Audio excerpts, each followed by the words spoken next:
This podcast is for educational purposes only and is not a substitute for care by a doctor or other qualified medical professional. This podcast is provided with the understanding that it does not constitute medical or other professional advice or services. If you're looking for help, seek out a qualified medical services provider or other healthcare professional. Welcome to the Live Your Yoga podcast, a podcast dedicated to discovering and sharing all the ways in which yoga can be lived off the mat. Real stories by real people, just like you.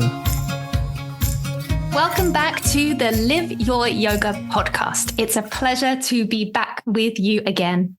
Over the last few months, we've covered some amazing topics with incredible people. And today we are continuing that momentum with fellow faculty member Suzi Gibson, here to share her experiences in creating and running retreats. We know this is a topic a lot of our listeners are interested in, and we couldn't be recording this at a better time, as Suzi is fresh from hosting her most recent retreat just last week in beautiful Scotland. So welcome to the podcast. You're back again, Suzi. How was your retreat?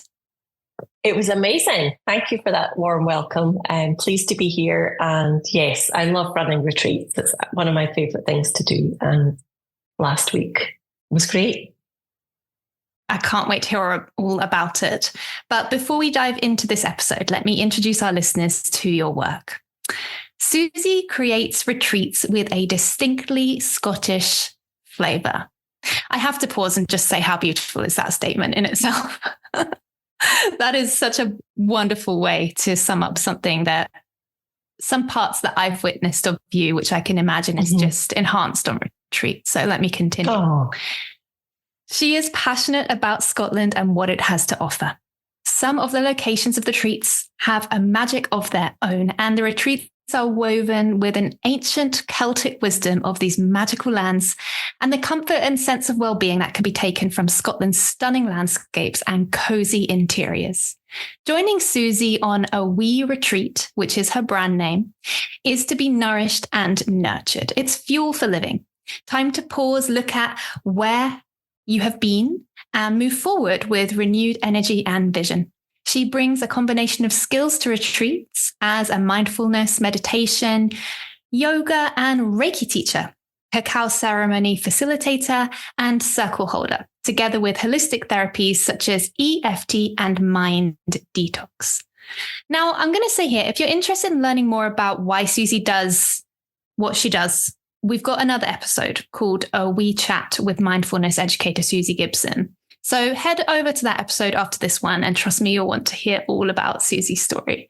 But for now, let's dive into this episode. So Suzi, you've been running retreats for some time now. And in your experience, what are the key elements that make a retreat successful? So for me, I think first and foremost is playing to your strengths and running a retreat around a topic that you are passionate about. Sometimes retreats feel so easy for me to run, and it's because I'm sort of educating and sharing things with people that I am passionate about. So it makes it feel easy. Play to your strengths, be organized. Retreats take a lot of organization, plan in advance, 6 months to a year even. So you've got lots of time to get everything in place. Go to see the venue yourself or stay there if you can.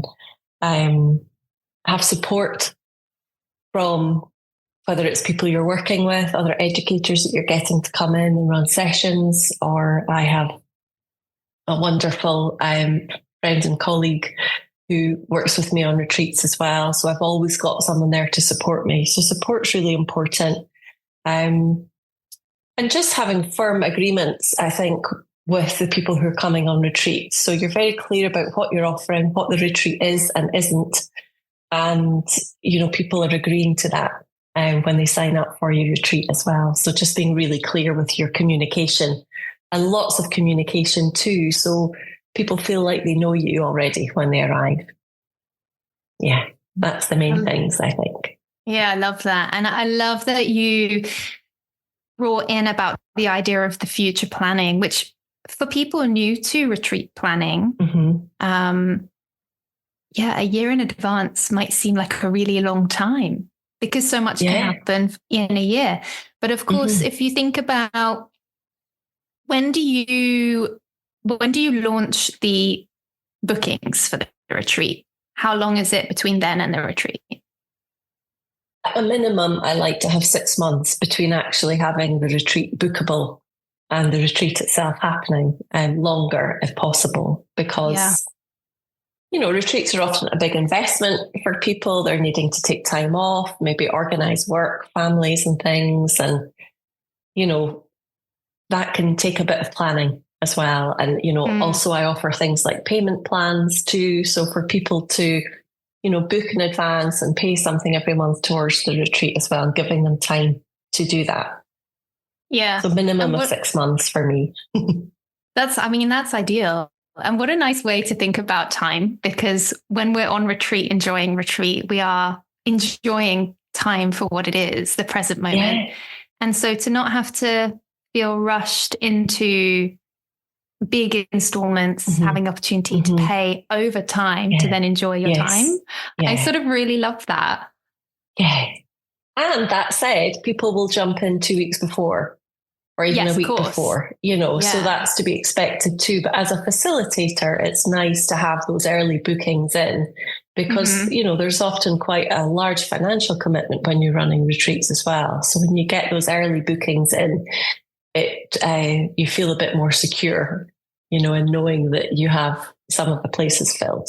But inevitably there will be people who are last minute and just jump in, Yeah.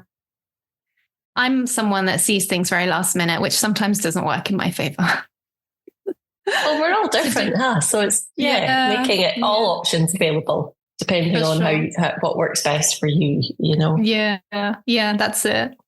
Let's move on to how you design your retreat schedules to balance meditation and mindfulness practices with other activities.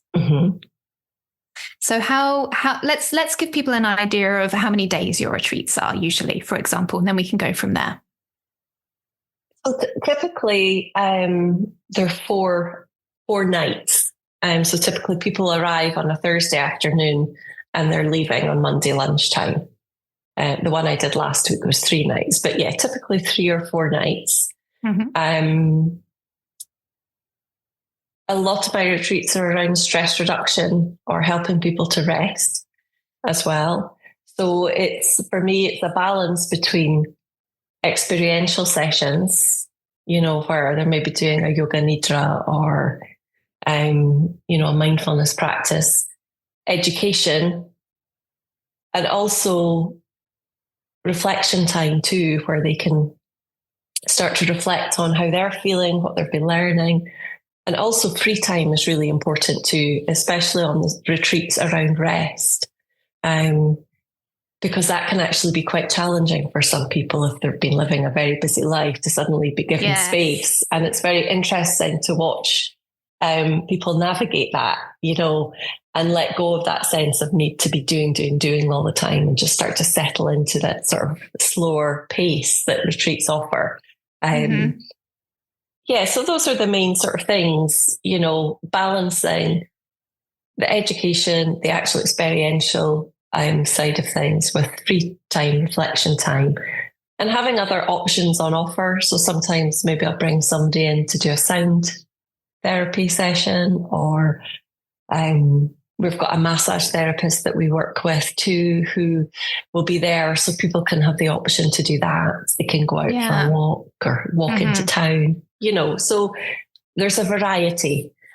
And I always say everything's optional too, we're all grown-ups, and if lying in your bed a little longer is going to serve you better than getting up for the morning movement class, do that, So I'm always encouraging people to just check in. What do I need right now? What's going to serve me best? Oh, that's really nice. That's so nice. Sometimes there can be this feeling of what I've paid for on retreat. If I don't do it, I'm not getting what I need. And that could be more skewed, actually. Yeah. Because like you said, the time to settle into this different pace. What I loved that you brought up was having massage therapists on site or wherever they are, because that in itself can help somebody move from this really busy buzzy down into be able to receive the retreat experience. And I've been on retreats where that's been an option and then where that hasn't. And obviously everybody is different. But for people who I would describe as, because I love astrology, like Capricorn energy, very worky, keep going, keep grinding. I've seen the difference between if those people have had a massage and then haven't on retreat. And they almost, when they didn't have the massage, words like, I actually could have done this retreat for maybe 2 more days still because of that downtime. So sometimes body work is wonderful at just quite quickly realigning the pace to be able to receive. Absolutely. And often there's lots of emotions around on retreat because people are pausing and they're actually letting themselves feel their feelings perhaps. And so I also find the massage too really just helps with that. It like holds a space for it in silence. I love that. I'm going to ask a question here about meditation. Oh, yes. Please indulge us in what is meditation? So meditation is just a sort of word I've coined for a meditation just before bed. So I'll often offer that on retreat and also invite people to come in their pajamas if they would like to. I love that. So our retreat last week, which was in a beautiful Scottish spa, we had private use of this wonderful relaxation room. And I have these silent disco headphones, but I actually use them for delivering the meditations because it's such an immersive experience. So they're getting the music through the headphones and I've got my microphone. And it was a yoga nidra that we did last week. And they've got their spa robes on and underneath them, their pajamas. And so it's just a lovely way to help somebody relax before bed. And generally people, just lights me up. Somebody who's not sleeping well coming on retreat and having a good night's sleep. It's like, I'm so happy to hear that. So I think it just helps people sleep, people to relax. And it's also a bit of fun, isn't it? Going to a meditation in your jammies. And so it's a lovely thing to do. It was the first time I'd seen that when you posted on it. And I remember thinking, meditation, what a great word. So take us through some common challenges you've faced when running retreats and how you might address them. So this can come from as many angles as you'd like. Planning, actually with the different characters who come on retreat, surprise things that happen, however you wish to answer this.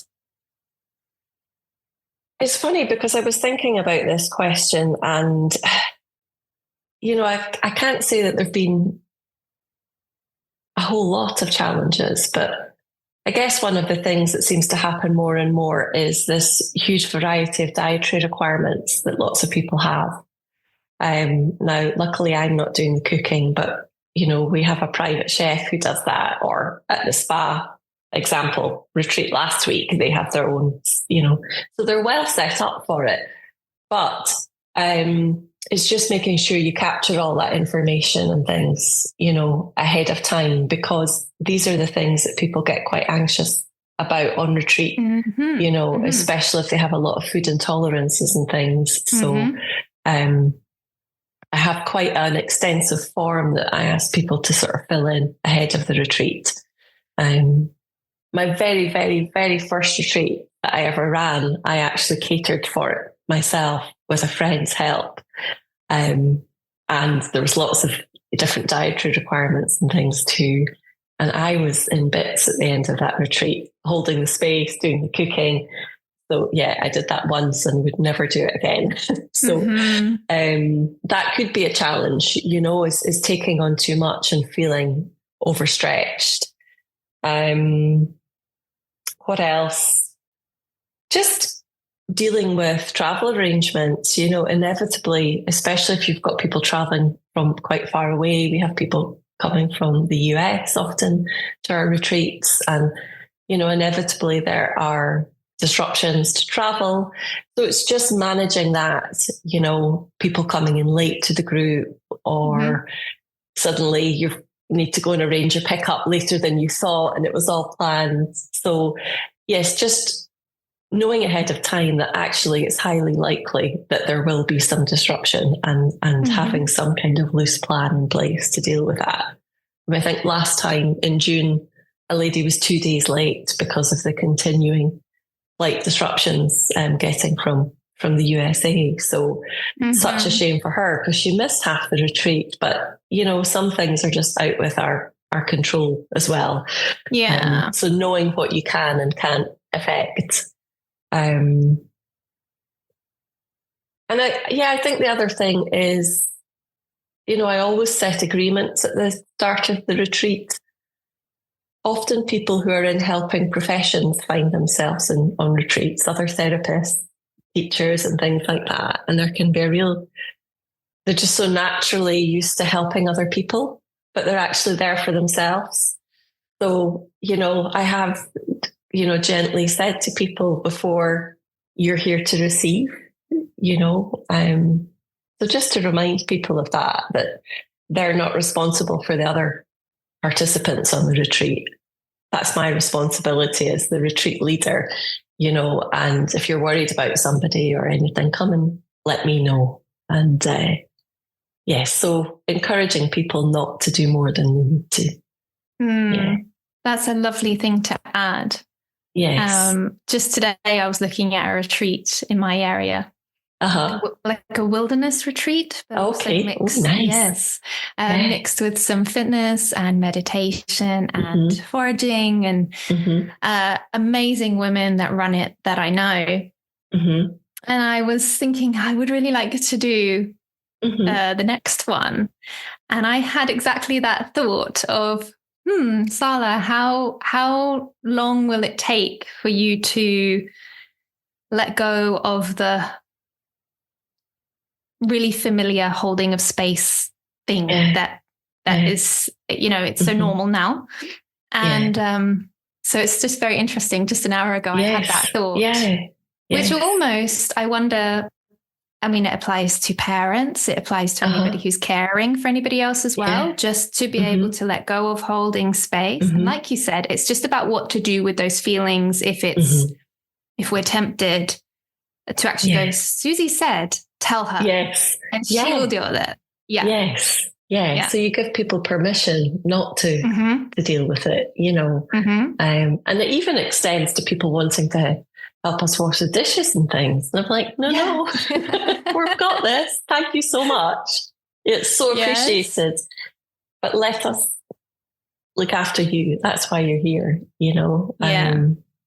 So sometimes you can see people struggle with that a little at the start, and then, okay, I've got permission. I've given myself permission just to receive for a while.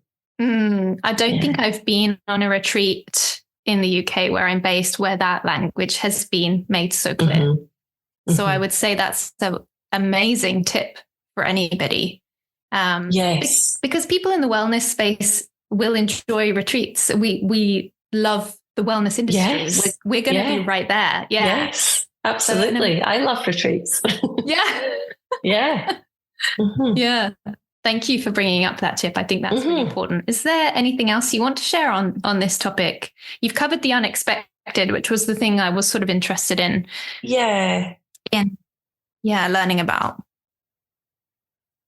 Yeah, I don't really think, in the property ones that I was using, there was a bit of a leak happened. I think there were so many people. It was a big Victorian villa, beautiful property. And I think so many people had been having showers and baths at the same time. Lots of baths happen on retreat,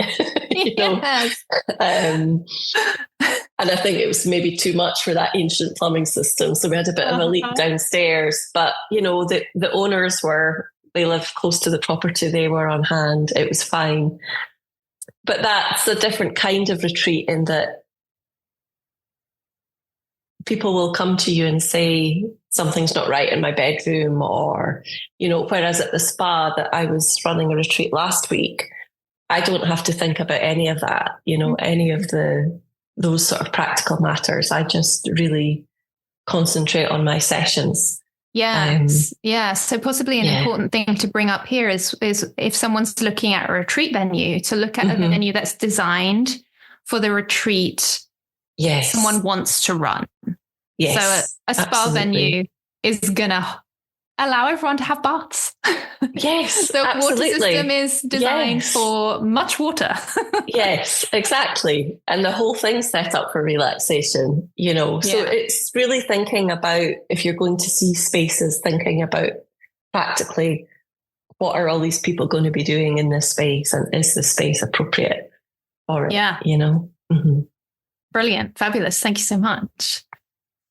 We spoke about that you in your first retreat took on the food catering. So on the theme of catering to retreat participants, just in general, how do you cater to participants with varying levels of experience in meditation and mindfulness? I think because, the retreats I run, it's not, a yoga retreat or a meditation retreat as such. These are components of it. That's not really sort of been an issue as such. There'll be people who've been on my retreats maybe 2 or 3 times, and they're listening to me explain the mechanics of meditation again, but they still come back for that. And I think every time we hear something, even if it's for the second or third time, we maybe pick up something else, or maybe it's delivered in a certain way. In terms of the sort of yoga and the movement sessions and things, like any yoga class, you can offer different options for people. And for meditation and things too, there's always like a space open for people to go and meditate. So if somebody has their own practice and things like that, there's always free time to go and sit for longer or sit in silence if that's, what they would like to do. And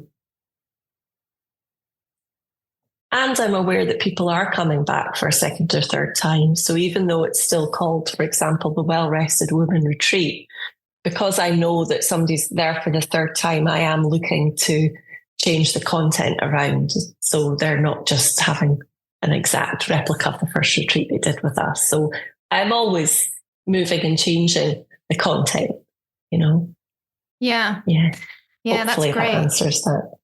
It does. And it also highlights that sometimes designing a retreat which isn't completely committed to yoga becomes more accessible to people because there's nothing that is so measurable there in terms of the person thinking, oh, I've only been practicing yoga for 3 weeks. Yes. Right? So sometimes designing a retreat around just wellness can be more accessible for people. Definitely. And I think too that sometimes there is a perception of a yoga retreat, that there'll be a level of fitness or a certain age of person who might be there.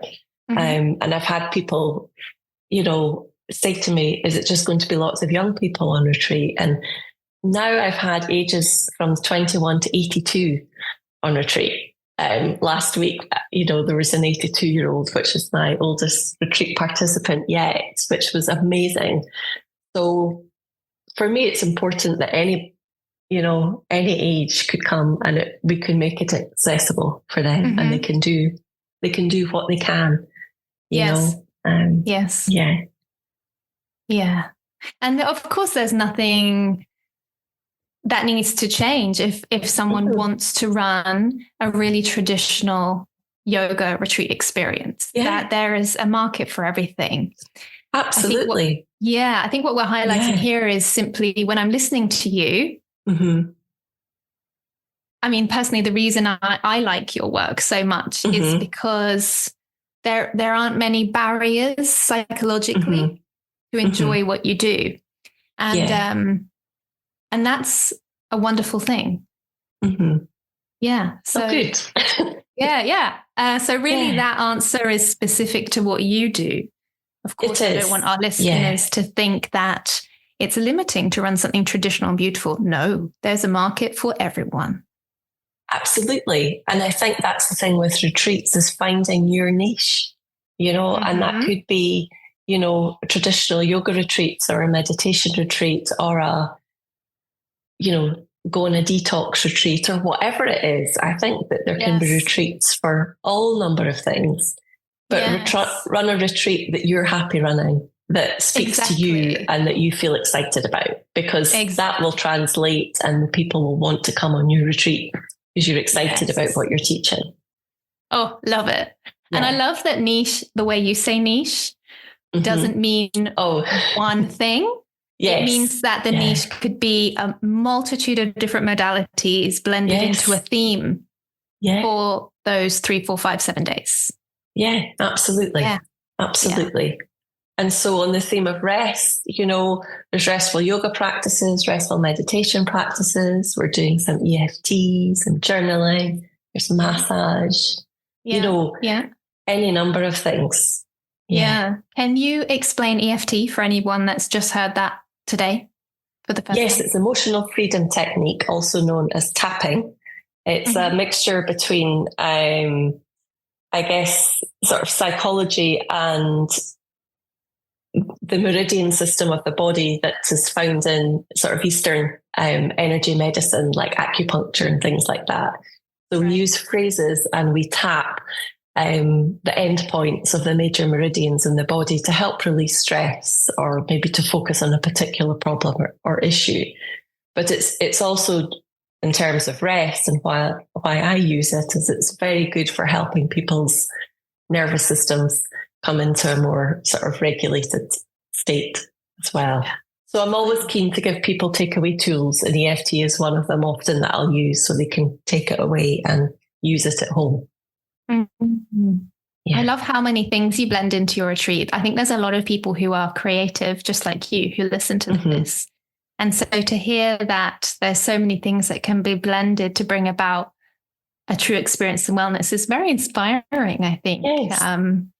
The box is no longer a box, you could say, when it comes to ideas. It's anything is possible if it connects to the person designing it. Yes. Let's talk about what kind of support team or resources do you recommend having on hand during a retreat? And can you give some examples of where this has been important? So generally on the retreats where I'm sort of hiring the venue and the chef, there will be me, a chef, there will be a support person and a massage therapist. And that will be to support a group of up to 12 people. So yes, I shared my experience about doing the cooking, and that was being too much. So it's being aware, I think, of your own energy. It's very easy to run retreats and come out the other end feeling like you need to go on a retreat yourself. Right. So the longer I've gone on running them, the more I've had to build in, support and time out for me so that doesn't happen, So bringing in additional people, my support person on retreat, Laura, she's an amazing woman who I've worked with for a while. She will sometimes run sessions. She'll also be, in the sort of circles where we're talking with retreat participants. She'll be there too, so she knows what's going on with people and where they're at. And I could say to her, because you can't have a conversation with 12 people at once. If everybody needs a little bit of your time, I can say to her, could you just check on so-and-so and make sure they're okay? Or some of the retreats are in the winter. Would you mind lighting the fire in the room before we start that session? Or it's just having somebody there, you know. So that's really important for me. And then bringing in other facilitators too. So there's other things going on where you're not required to be on, you know, 100% of the time. So you can go off and have a nap or do your own practice, or, you know, and also in the retreats that I run, where I'm sort of hiring the venue and things, I've also started to hire a smaller property where the retreat teams stay. So we're not actually staying in, you know, the big property with all the participants, which means that when you do have some downtime, you are out of this retreat environment and actually get to have a good break. Yes. You know, that's very powerful. The psychology of being in a different space now. Yes. Feels very, very different. Absolutely. Yeah. Yeah.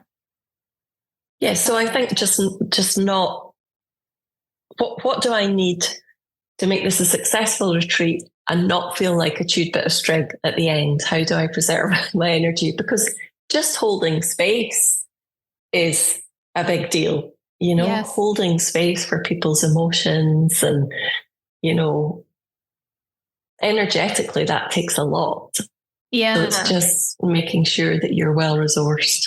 Can I ask a question off of this question? Linked, but more from an angle of, if someone who wants to run a retreat does not have the same educational background as you, the counselling you offer, what was the training that you did for that? Was it psychology? So counselling, I'm called a psychotherapeutic counsellor. It was a sort of 3-year diploma. Yeah. And I have to say that has definitely helped. Yes. I can see the difference in individuals who have that skill set, that training, and who don't when they are holding retreat spaces. Yeah. So what would your top tip be if you were to think about your own self? Say, I mean, this might be quite hard to do or easy, depends on who you are, Suzi. If you can imagine yourself without that skill set or insight, but you wanted to run a wellness retreat, what tips would you take before the retreat to be able to move through this experience in a way that doesn't, like you say, impact the retreat holder in a way that isn't so good? Yeah. Well, I've run retreats for 10 years now, and I didn't have the counselling at the very start. So, you know, I've had the experience of. So we've got the insight. Okay. Yeah. Go for it then. I think find out about the participants as much as you can ahead of time. And so, you know, and finding out about their mental and their physical health beforehand. And obviously that's confidential just between them and me, but I know who is coming on retreat. I also haven't been afraid to say to somebody that a retreat might not be suitable for them, depending on what's going on in their life as well. So there's that, finding out about people, you know, ahead of time. And also in the retreat agreements between you and the participants, just making sure that you explain what the scope of the retreat is, you know, and that it isn't a therapeutic retreat. And it is a group retreat, and we're not offering one-to-one, you know, sort of therapy, etc. So I think it's just being really, really clear, finding out, you know, who's coming on retreat, and then being really clear about what it is you're offering and the scope of what you offer. Does that make sense? Makes perfect sense. Yeah. Makes perfect sense. And then is there any, you know, books you would recommend for somebody who is not trained in anything to do with counselling and psychology that would offer some insight into holding space to do with boundaries, because there's a lot of empathetic people out there, a lot. Yes. I identify as in that camp, and we often end up in service work. It's the best way to use that skill, but we often go through this windy landscape of learning where I begin, where the person ends, what is mine, what is not. And so with 12 people, that's a lot, can be a lot. It can be a lot of recharge time as well. Yeah, needed. It can be a lot. And I think, I have different sort of energetic practices too. Like I'll maybe be using something in a diffuser to clear the space energetically, or I'll be using some sage, or I'll be carrying a certain crystal, or having my own sort of, personal peace protocol that I can do at the end of the day that just helps me make sure I'm not holding anything that doesn't really belong to me. And I think that the longer I've gone on holding retreats, the more boundaried I've become. If somebody was having a difficulty, or, there was a lot of emotion, I feel very responsible for it, and if I don't feel that same sense of responsibility, there's a duty of care. Absolutely. Yes. That's a different thing, but I don't feel responsible for making everything okay for them. I can hold a safe and loving and present space for them to experience whatever they're going to experience or are experiencing. But I don't feel that sort of sense of responsibility that I once felt. Yes. And I think it just comes from experience, really. Yes. I don't think I've ever been consciously trying to teach myself how to hold space. I've just done it for such a long time now that it just becomes almost innate, like somebody will say, oh, you're a great space holder. I'm like, I don't even really know how to quantify that, because it's just something that I do now because I've done it for a long time. Yeah. But it's being present, isn't it? It's just being present with people and listening and creating some kind of container that they feel safe in. They know what the rules of engagement are. Yeah. You're just being super clear about what's on offer and what's not. Yeah. Great word. Container. Yeah. Great word. Yes. And also what I'm hearing there is the power of intention. I think a lot of people dismiss the power of intentions. So when I say that, I'm applying it to what you shared, which was that you have an intention of how this space is going to be held. You have an intention to have your beautiful practice about releasing what isn't yours, coming back to peace. And I think intention sits in two camps. It sits in the business development camp, and it also sits in what some people would call the woo-woo camp. Yes. It's one and the same thing. And I think it's down to the perception of individuals of which way they want to look at that. Yeah. But in holding space for the self-care of the space holder, the intention we go into things with can change an experience on its head. Yeah, absolutely. It's something I've personally experienced. If I'm not, so say I'm in a rush and I go into a session, I'm doing massage therapy. Let's just paint the picture. And I'm on time. I'm doing a home visit. I come in and I forget to set my intention. I am extremely open as a channel as a result of that.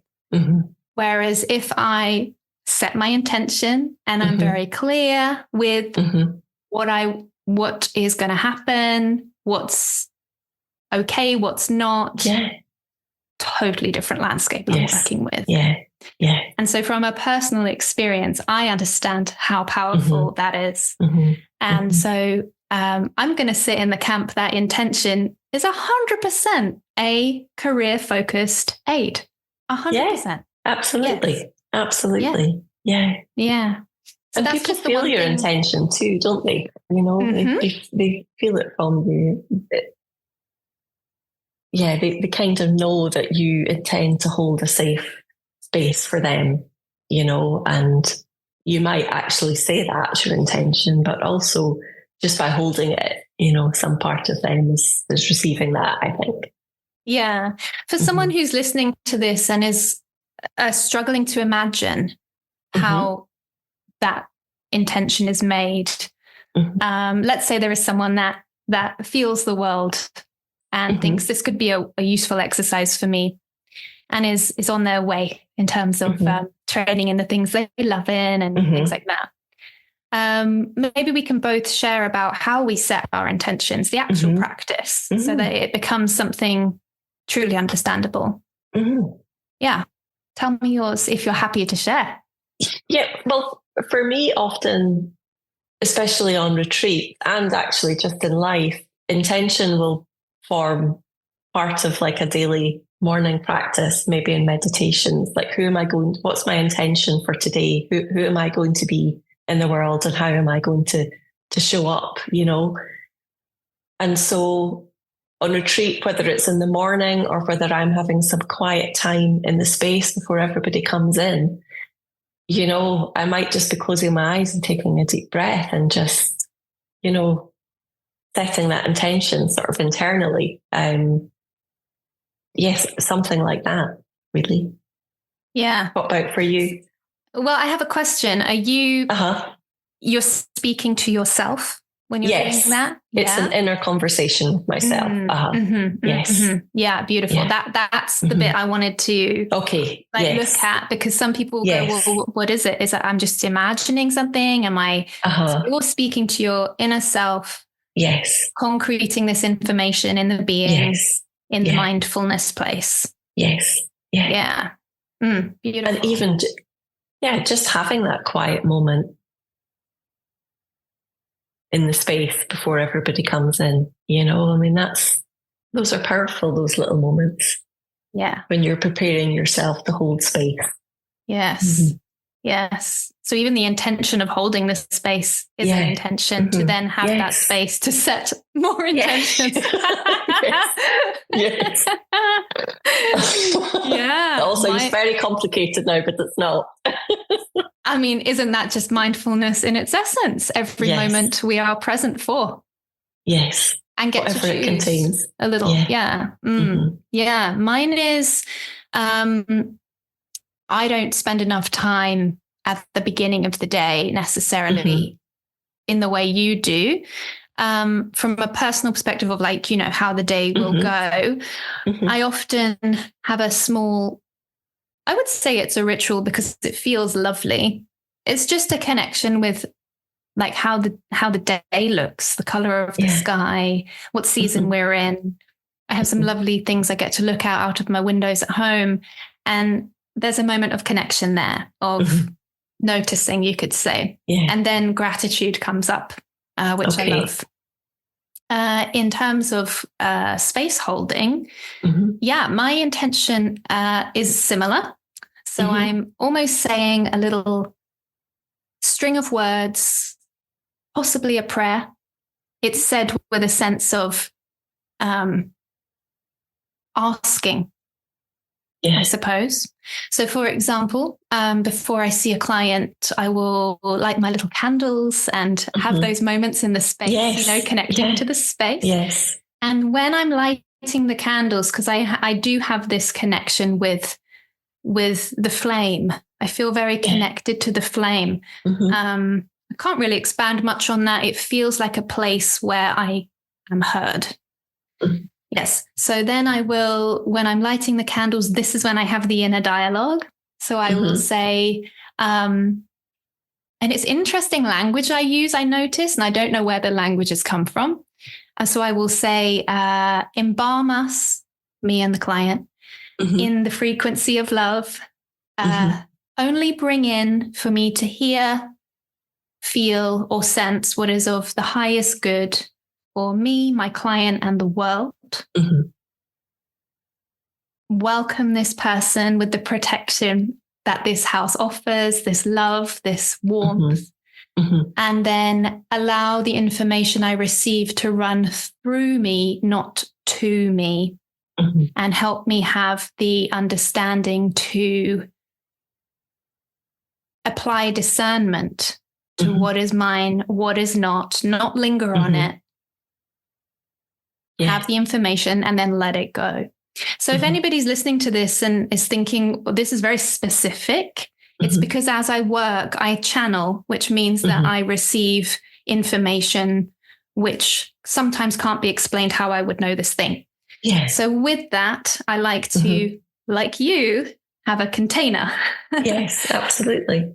To work within. Yeah. And if I do not set that, my container is very, very big, and I will leave the session and I will, no joke, walk into a charity shop, because that's my favorite thing to do, with the intention of just looking, which never happens, end up buying. But on this day, from not having done that small exercise of intention, I can't even walk in the door. The experiences attached to the things in a charity shop, I cannot even go in. I'm so not balanced, not grounded, highly anxious, out of my body. And so for me, it's the intention is so important, not just for my well-being, but actually I realize the duty of care to the client. Because if the space holder practitioner is not okay, should they be holding the space? We can ask that question. Yeah, absolutely. Yeah. Yeah. So this is for me, the power of intention changes the experience on its head, completely different. Yeah. So I'm talking as someone who, I do identify as extremely sensitive to some things that we can't explain. And over the last few months, that's been able to settle. And there may be listeners that are exactly like me, or there may be listeners that identify a bit more with Suzi and how she shares her experiences. And there may be listeners that don't identify with any of it. And that is also okay. Yeah. And so I think it's just it's finding what works for you, isn't it? Knowing, what are the practices that are going to work for you to put in place so you can effectively hold space, for the highest good of your retreat participants, and keeping yourself energetically in a good space at the same time as well. Yes. Yeah. Amazing. I feel like we've covered so many good things, not only just from like the actual planning to how to work with the participants in a way that's in the container of the plan, to the things that we don't often talk about so publicly, either because there's not the language for it, or we just haven't spent time talking about it. So I feel like we've covered so much, which takes me now to two questions. I'm going to ask it in two ways. So what are some of the effective ways to create a supportive and nurturing environment for participants? And then by doing that, how have you been able to evaluate the success of a retreat, and especially in gathering feedback? Because when people feel nurtured, they're often happier to share the experience. So the safer we feel, the more we feel we can speak. And feedback is a wonderful, not only for the space holder to understand how it went, but if we have their permission to be able to use that in marketing to communicate the benefits of the retreat is also really wonderful. Yeah. So for me, in terms of making it, the best experience it can be for people, I tend to bookend the retreat itself with support either side of the retreat. And that starts with, the pre-retreat questionnaire. I have a short coaching call with retreat participants, if they choose to have that, but it's available for them. So they can meet me, and we can talk about what their hopes are for the retreat, their concerns as well, if they're feeling a bit nervous. So when they walk through the door, I'm already a familiar face. We've had a conversation. Really nice. Yeah. I also send them a hypnotherapy track that I've recorded about a month before, with the invitation just to start to listen to it every day, so they can start the work, and also sort of let go of this expectation that everything needs to be sorted out, in the 3 or 4 days that they're on retreat. After the retreat, I'll create a WhatsApp group and there'll be like 21 days of just me popping in to say, remember when we did that? Or have you taken a deep breath today? You know, whatever, but trying to just anchor the experience for them. And there's also the option of a 30-minute call after the retreat too. So I try to make it, you know, much more than just the actual days on retreat. So they feel supported and connected to me and, you know, to the group afterwards as well. Yeah. Feedback, I always ask people to complete feedback forms on retreat when they're physically there. Okay. Because if people leave, even with the best of intentions, they step back into busy life and, you know, you might be trying to chase people for feedback forms. But for me, I mean, I consistently get amazing feedback, and you're getting people to give you that feedback when they're still in the retreat environment where it's still present for them. Yeah. You know, and I also say if anybody would like to record a little video or something, there's never any pressure. And most people don't, but 2 or 3 people have done. So that's been great to use for sort of future marketing and things like that. But yeah, my top tip with feedback is before they leave. Yeah. Yes. Gosh, what a beautiful setup you've created. It's really nice. I love it. I just love retreats, you know, to be able to see the sort of transformation, people arrive and leave, to be able to have that big chunk of time with them, you know, and just to see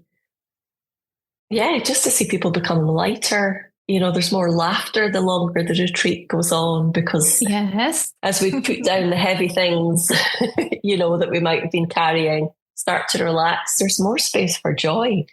Yeah. So usually the last night at the dinner table is just raucous sometimes. Yeah. People are just laughing, and it's just the best feeling. Yeah. You know, to hear that and see people smiling. Yeah. Oh my goodness. I've seen photographs of the space that you run the retreats from, or the main one that I've seen you run them from since I've connected with you and followed you on social media. So I'll say now that Suzi's website and social media handles will be in the show notes. And please do head over. You will learn things like meditation, which you never thought could be such a fun little terminology to use in your language, which now I love. So yeah, please do that when we close this episode. When is your next retreat? If we're thinking into 2025, when are you next? So I have one more to go in 2024, which is at the end of November. It's a well-rested retreat.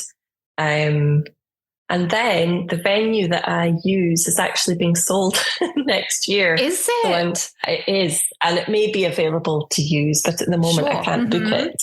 Yeah. So it's interesting, isn't it? We get so comfortable with a setup and then something comes along to shake it up, you know. So at the moment I'm looking at other venues. So watch this space.